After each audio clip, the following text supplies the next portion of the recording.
Hi friends, welcome back to my channel. Welcome if you're new here. In today's video, we're going to talk a little bit about something controversial, being the beginning of the year, but I'm going to talk about 5 things that I am no longer going to craft with from Dollar Tree this year. I know I'm a little scared to come out and say I'm not going to use these items, but I haven't used them all year. I'm pretty confident I'm not going to use them this year. So we're going to talk about why I don't want to use those and what they are. So let's jump on into the video and get started. So first up is window clings, and I have crafted many adorable projects. One on my Pinterest page is like my most highly viewed Pinterest video, but I find that Dollar Tree has kind of gone a little bit downhill in their window cling game. So I feel like a lot of the window clings that they've been bringing out are not as high quality as they used to be. The graphics aren't as good, and I've noticed that they've started pairing traditional window clings with these other kind of puffy window clings, and I just don't have any desire to craft with the puffy window clings.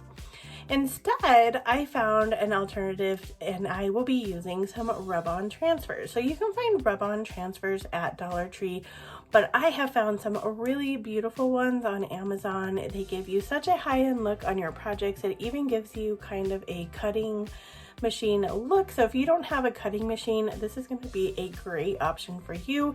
It's going to give you high-end looking projects with a lot more options, and you won't get the plastic parts around your window cling. These go on glass, they go on wood, they have just so many possibilities, and I am going to be kind of delving into those this year instead of window clings. So number 2 is going to be something I think people are going to come for me in the comments for, but number 2 for me is going to be tumbling tower blocks. Now, I do think tumbling tower blocks are good for helping items stand up or providing support in the background of a project. Like if you are doing a sign or something like that and you need support in the back, they make a really good way to stand up projects and to give you some stability in the back. But what I'm really talking about here is like big projects that require multiple blocks, and you need to use the wood glue and the hot glue, and you're constructing all of these things. That is just not something that I'm going to put some time and effort into. They have just been an arch nemesis for me for a long time. But on a side note of that, did you know that these little blocks are seasonal items only at Dollar Tree? They come out during the times of Christmas and Easter, when it's high peak gift giving time. If you need a large quantity of these, you want to stock up during those times, or you can order online and have them shipped to you. I haven't had a lot of luck like ordering on Dollar Tree and having it shipped to my Dollar Tree. The last time I did that, they lost my order. So for me, that is not something that I feel comfortable doing. I have several crafting friends on YouTube who have created amazing designs with these, and I think that's wonderful.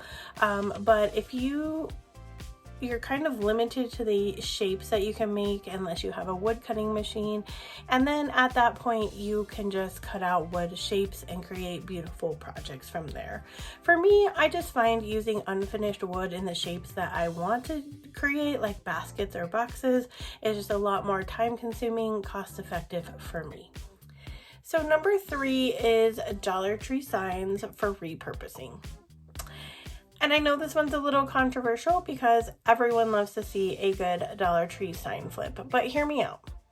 If we're working on creating high-end decor on a budget, wouldn't we want our decor to be high-end on a budget? Buying wood at a home improvement store like Lowe's or Home Depot or even Hobby Lobby can be a much cheaper option. Think about all the paint and cover-up that you do to make a Dollar Tree sign not look like a Dollar Tree sign.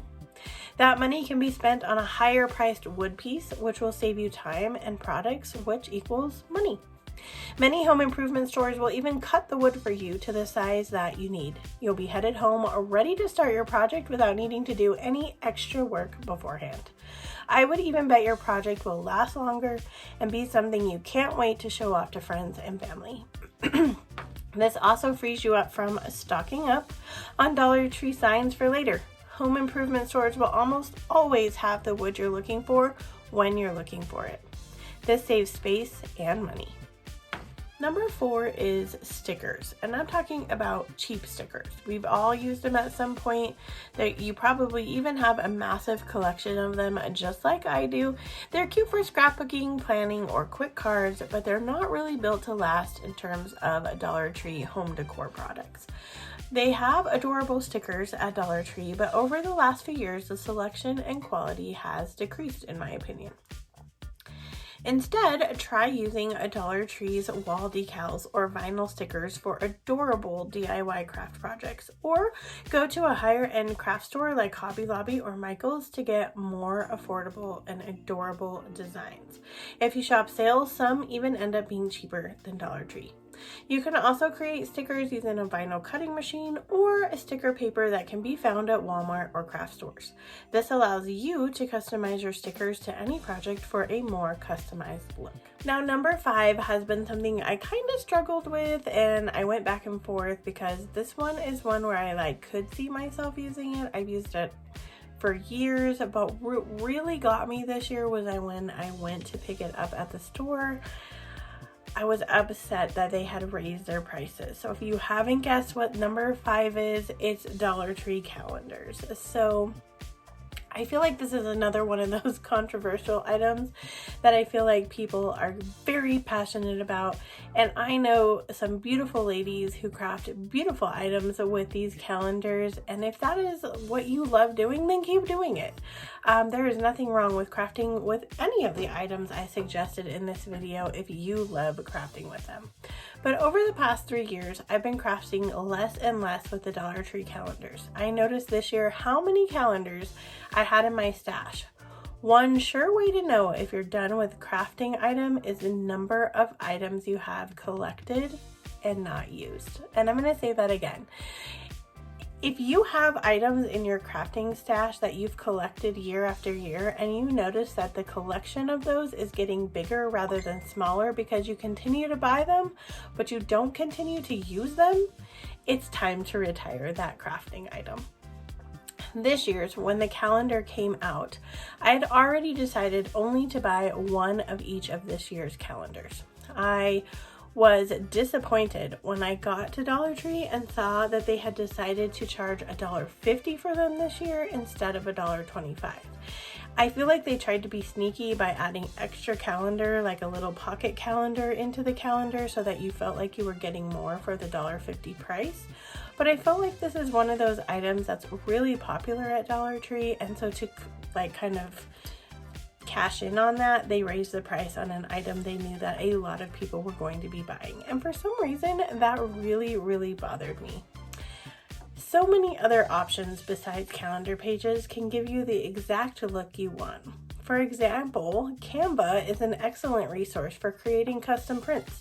They have a free version with many graphic options, or you can purchase a subscription to get even more ideas. This isn't sponsored by them. I've been using them for years, and I also use them at work. I absolutely love it. I create spreads for my planner in there. There's just a lot of different things that you can use in there and get beautiful prints just like a calendar. There are free graphic websites where you can find printable graphics with similar pictures on the calendar. And one last idea is visiting thrift shops that often sell old calendars that can be repurposed into DIY crafts. So this is a great way to get unique images that not everybody else will have, and then you can have a customized item or home decor project. I love thrifting. I love going out and looking at and finding old things that maybe not everyone has, because that's kind of my thing. But that's just a way to continue to use a calendar if you don't want to purchase the new calendars from Dollar Tree. If you made it this far, thank you so much for being here. But that is my list, the 5 things that I will not be buying or using this year from Dollar Tree in my crafting 2025 adventure. Crafting is all about innovation. Seeing how the industry evolves is exciting, and to see what new items come out and new trends come out is also super exciting as well. If you want to keep on crafting with me, check out these videos next. And as always, wherever you are in your journey is a perfect place to start. And I will see you in my next video. Bye!